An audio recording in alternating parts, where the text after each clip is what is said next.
First tonight, travel turmoil across the country, and Houston is feeling it. Flight reductions are now in effect, with FlightAware reporting 164 cancellations and 863 delays just within the past 3 hours, with more on the way. United Airlines just releasing its list. Hundreds of flights scrapped this weekend alone, and the outlook only getting worse.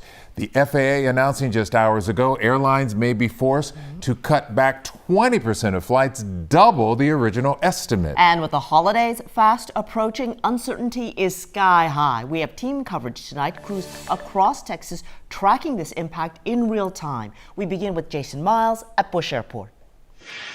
United Airlines has canceled dozens of flights through the weekend here at Bush Intercontinental Airport, mostly to or from other Texas cities. Overall, about 2% of flights were grounded today at both Bush and Hobby airports. Travelers here telling me, though, they had the most headaches at their departure points, including Chicago's O'Hare Airport, which was at or near the top of FlightAware's so-called misery map all day. However, Southwest Airlines, the biggest carrier at Hobby, was second behind SkyWest when it comes to the percentage of flights canceled or delayed by a single airline nationwide. I'm Jason Miles reporting.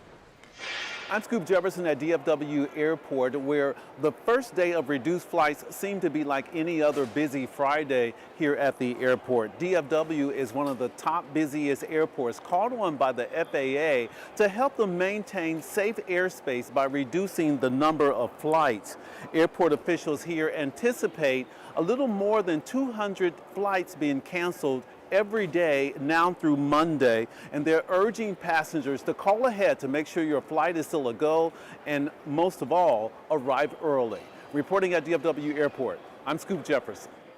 I'm Michael Courier at Austin Bergstrom International Airport. Behind me you can see that security screening is moving as normal. Now this spot isn't on the FAA's list of airports that's restricting flights, but we are starting to see some ripple effects. By our math, more than half of flights here connect to one of the 40 airports on the FAA's list. Now this morning the Austin airport saw minor delays and longer lines through security, but this afternoon we are now starting to see more delays when it comes to departures, around 1 to 2 hours long for some, but for the most part it's looking around a half hour long for most. Now, so local airport officials are advising travelers to check in with their airlines regularly and get here early if they have a trip planned.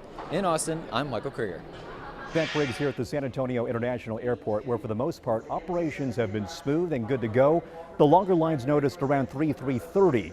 And when it comes to flight cancellations, only a couple, including one destination to Dallas-Fort Worth. Meantime, still immense anxiety among some passengers trying to make it to their final destination. And caught up with Jimmy Bass, who was in town to celebrate his son's Air Force graduation. And now he's headed back to the East Coast. He's just hoping there are limited to no interruptions. In San Antonio, I'm Zach Briggs. Covering all the major cities there, all this uncertainty has folks bailing on air travel to avoid airports altogether. Ron Trevino in the newsroom with a look at a Texas bus line company now getting more business. Ron? Len, there's a Texas-based bus service that's been getting a lot more business lately, and they put the blame squarely on the government shutdown and the reduction in flights. The company is called Vaughn Lane. I actually did a story on this service around 10 years ago when it started a route between Houston and Dallas. It now serves more cities in Texas. It's a luxury bus service with meals and snacks and booze if it comes to that. It's a lot more expensive than a regular bus ride, about $247 for a round trip to Dallas, but it can be cheaper than an airline ticket and no airport hassle. I spoke with the CEO of the company, who says their business is up 31% over last week. What are customers saying?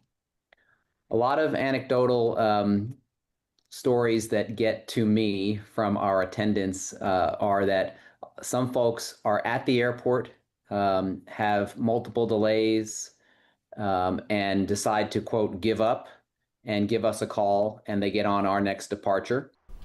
Of course, an even cheaper option, driving yourself, especially with gas prices relatively low right now. Meanwhile, car rentals, people are going that route. The CEO of Hertz is now urging Congress to please end the shutdown because their one-way rentals are up 20%. So in this shutdown, if you want to fly, things can seem kind of, well, up in the air.